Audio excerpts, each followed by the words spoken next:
Happy birthday बोलो मिल के भाई हो, आज बाबू के जन्मदिन आइल हो।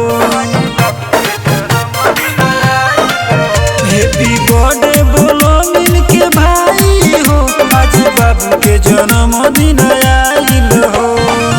केक कटाई मिठाई बटाई शुभ घड़ी आइल हो।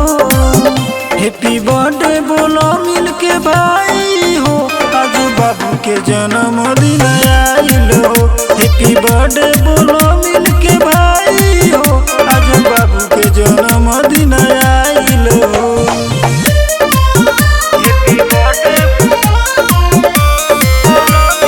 Music by Rajesh Sahni.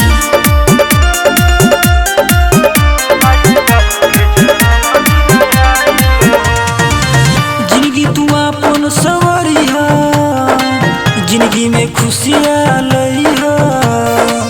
Mummy papa के नमवा सबका से आगे बढ़ाइया।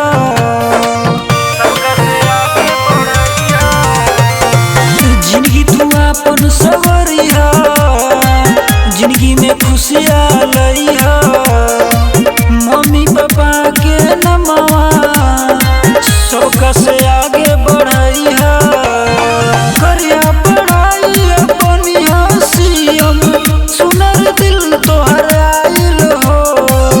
हैप्पी बर्थडे बोला मिल के भाई हो, आज बाबू के जन्मदिन आइल हो। हैप्पी बर्थडे बोला मिल के भाई हो, आज बाबू के जन्मदिन आइल हो।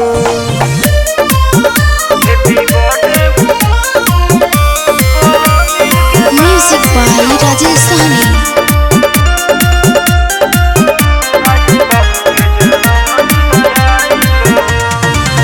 बर्थडे के दिन तोहर आइले, बैलून से घरवा सजैले। मुना नमूना गइले, यूपी बिहार में छैले।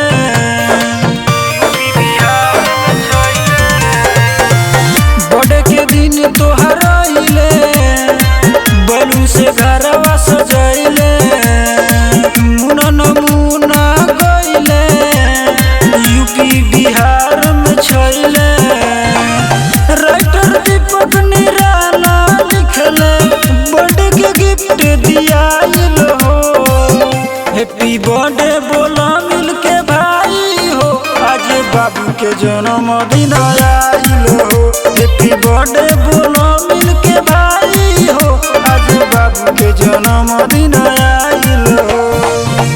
रिया रिकॉर्डिंग स्टूडियो नरकटियागंज।